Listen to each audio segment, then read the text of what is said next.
नमस्कार। BEd first year विषय हिंदी और आज हम लोग हमारे जो इकाई 1 है उसके अंतर्गत बाल साहित्य के बारे में चर्चा करेंगे। ये बाल साहित्य होता क्या है?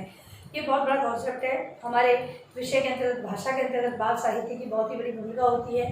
बच्चे हैं जो इस बाल साहित्य के माध्यम से ही उनमें रुचि उत्पन्न होती है।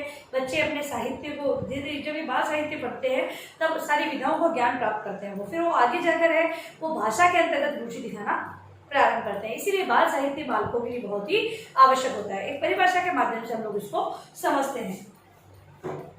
Professor SK. दुबे के अनुसार, एस.के. दुबे के अनुसार बाल साहित्य की परिभाषा देखेंगे। बाल साहित्य का आशय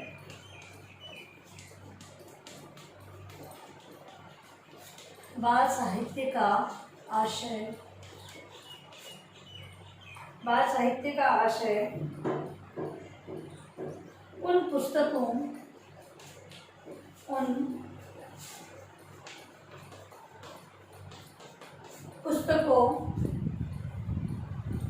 विचारों एवं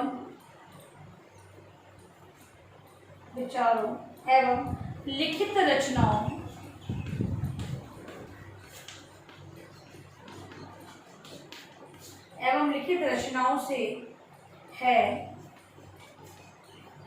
जो कि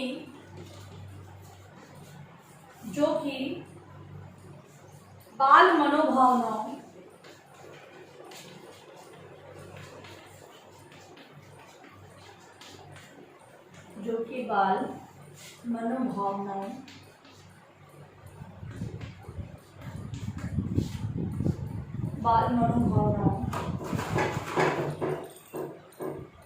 कल्पनाओं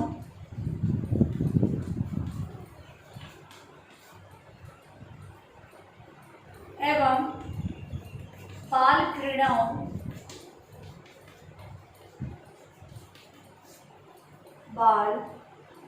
क्रीड़ाओं को ध्यान में रखकर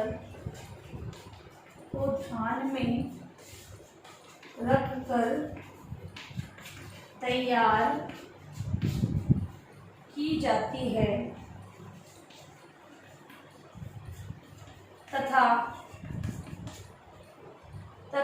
जिनका उद्देश्य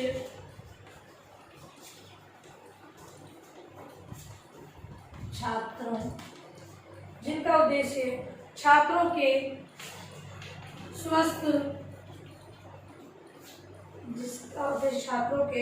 स्वस्थ मनोरंजन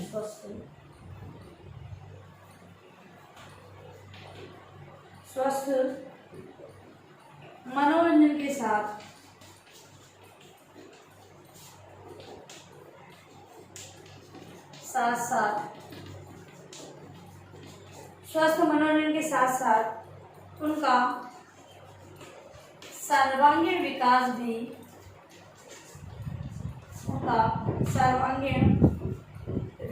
करना भी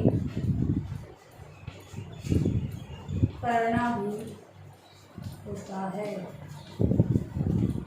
ठीक है, तो एस.के. दुबे ने ये बताया है कि बाल साहित्य का आशय है उन पुस्तकों, विचारों, लिखित रचनाओं। मतलब कि बाल साहित्य क्या है? पुस्तक है, विचार है और लिखित जो रचना है। मतलब कि पुस्तकों में क्या विचार तो देखिए अभिव्यक्ति जो कर रखा है वो रचनाएं हैं जो कि बच्चों के मनोभावों, कल्पनाओं और बाल क्रीड़ाएं को ध्यान में रखकर तैयार की जाती है, जिनका उद्देश्य बच्चों के स्वस्थ मनोरंजन के साथ साथ उनका सर्वांगीण विकास करना होता है। भाई जो बाल साहित्य जो बनाया जाता है वो बालकों को आधार रखकर ही बनाया जाता है, क्योंकि इसका अध्ययन कौन करेगा? विद्यार्थी करेंगे। और विद्यार्थियों को अगर ध्यान नहीं रखा जाएगा, मतलब कि अब पुस्तकें तो बहुत सारी, लेकिन बाल साहित्य को अलग से माना गया है। क्यों माना गया है? ये बालकों को आधार मानकर उन्हीं पर केंद्रित होती है, इसीलिए इसे बाल साहित्य कहा जाता है। अब है बाल साहित्य की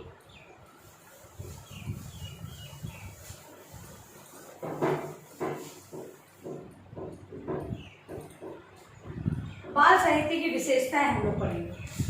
विशेषताएं कि कौन कौन सी विशेषता होनी चाहिए बाल साहित्य की विशेषता। पहली है सरलता। भाई सरलता, सरलता क्यों है? क्योंकि अगर बाल साहित्य अगर कठिन रूप में लिखा जाएगा तो बच्चे उसको पढ़कर उसका अर्थ ग्रहण नहीं कर पाएंगे, और अगर जब तक अर्थ ग्रहण नहीं होगा तो बच्चे उसमें रुचि नहीं लेंगे। तो अच्छे बाल साहित्य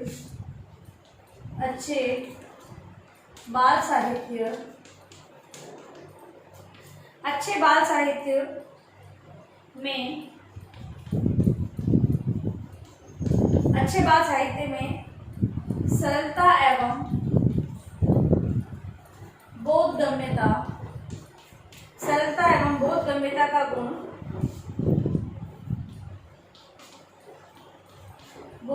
का गुण पाया जाता है।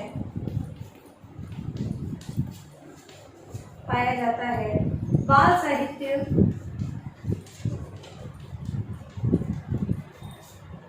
साहित्य में उन शब्दों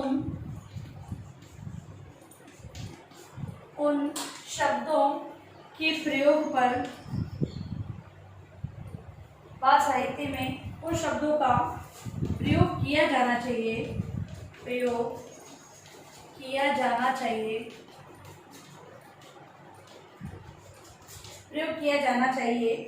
जो कि परिवेशीय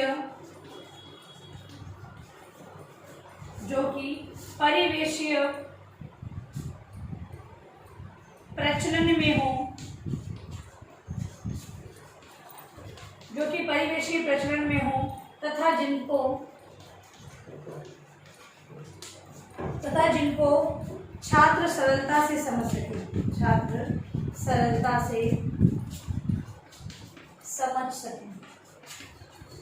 देखो, पहले सरलता की बात करें तो बाल साहित्य सरलता एवं बोधगम्यता का गुण पाया जाना चाहिए। देखिए, बाल साहित्य में शब्दों का प्रयोग किया जाना जो परिवेशीय से मतलब कि जो आसपास के वातावरण से संबंधित हो, जो आसपास में प्रचलित हो, इन्हीं शब्दों का प्रयोग किया जाना चाहिए जिससे कि बालक है वो सरलता से उसे समझ सके। वह स्पष्टता, दूसरी विशेषता है स्पष्टता।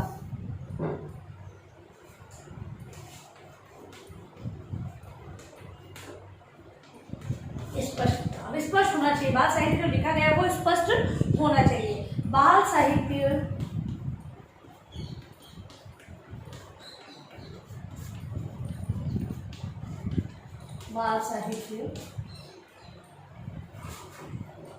इस प्रकार का होना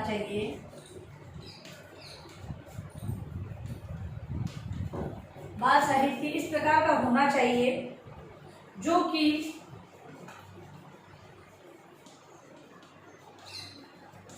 कि प्रत्येक तथ्य को स्पष्ट करता हुआ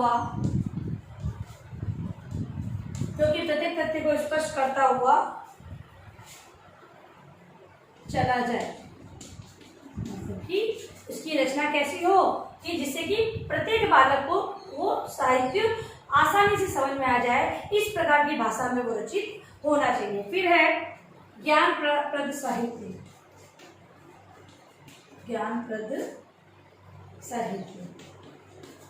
बाल साहित्य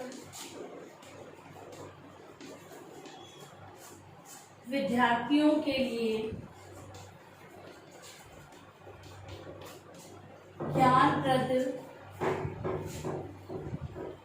होना चाहिए, साथ ही उसमें ज्ञानवर्धक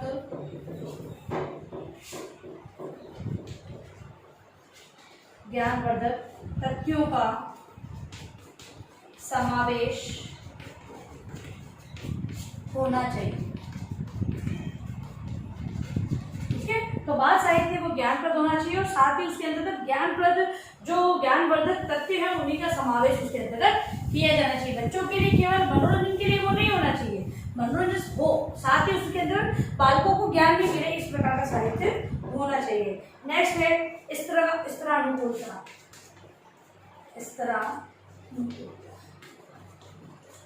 बाल साहित्य में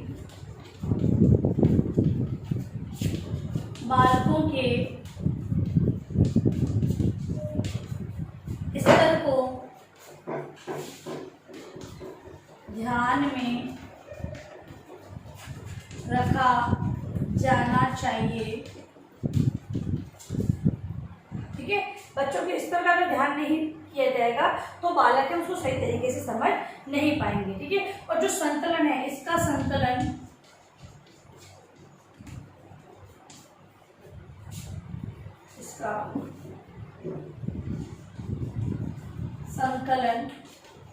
स्तरानुकूल होना चाहिए। कौन से स्तर के बालकों के लिए किस प्रकार का साहित्य का संकलन हो वो स्तर के अनुसार होना चाहिए। फिर है पूर्ण मनोरंजन। पूर्ण मनोरंजन, पूर्ण मनोरंजन। बाल साहित्य का संकलन विद्यार्थी के मनोरंजन को ध्यान में रखकर किया जाना चाहिए। बाल साहित्य की जब रचना की जाए या संकलन किया जाए उसका, तो विद्यार्थियों के जो मनोरंजन उसका विशेष ध्यान रखना चाहिए। क्योंकि बालक है वो कक्षा की जो उसकी पाठ्य पुस्तक उसको तो वो पढ़ ही रहा है, लेकिन बच्चों को बाल साहित्य भी पढ़ने में रुचि उत्पन्न हो इस प्रकार का शिक्षण एक अध्यापक करवाता है कक्षा के अंतर्गत। ठीक है, तो अब अगर वो साहित्य के अंतर्गत बच्चों के मनोरंजन संबंधित तथ्य जुड़े नहीं होंगे, जैसे कि हम देखते हैं किताबों के अंदर बच्चे मनोरंजन का अनुभव करें, इसीलिए बहुत सारे चित्रों का समावेश होता है, कुछ पहेलियों का समावेश होता है, कुछ ऐसी क्रियाएं उसमें दी होती है विद्यार्थियों के लिए कि विद्यार्थी उसको बहुत अच्छे तरीके से उस कार्य को करते हैं और फिर वो शिक्षण से वो जुड़ा हुआ उसका लगा होता है। जो शिक्षण कार्य होता है उससे उसका जुड़ा होता है, जो भी क्रियाएं पाठ्य वस्तु के अंदर होती है उसका जुड़ाव शिक्षण से होता है। तो बालक है उसको रुचि से करते हैं। ठीक है, क्योंकि उसमें मनोरंजन से संबंधित तथ्य जुड़े होते हैं तो बालक उसको अच्छे तरीके से करते हैं। फिर है स्वास्थ्य संबंधी। स्वास्थ्य संबंधी,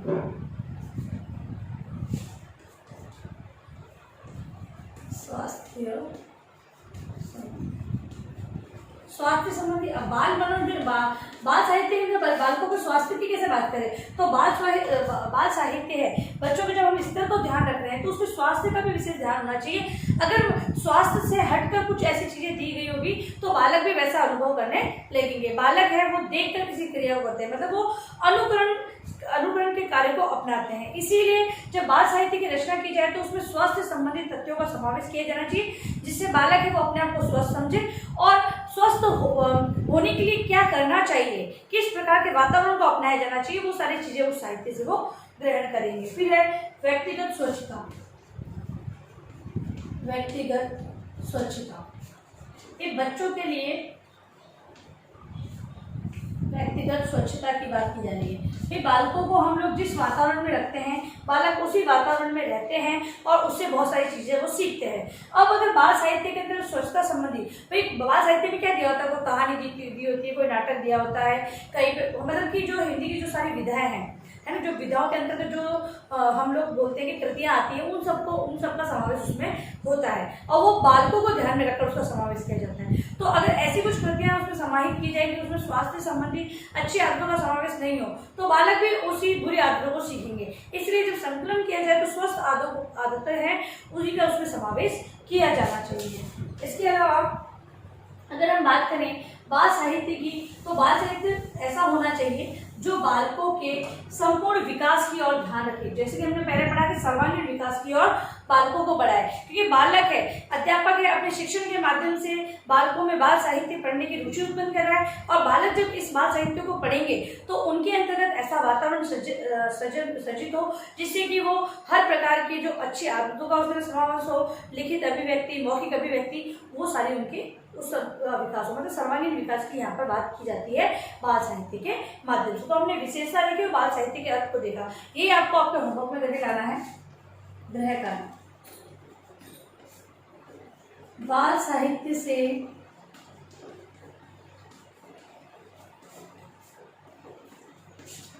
क्या तात्पर्य है, इसकी विशेषताओं का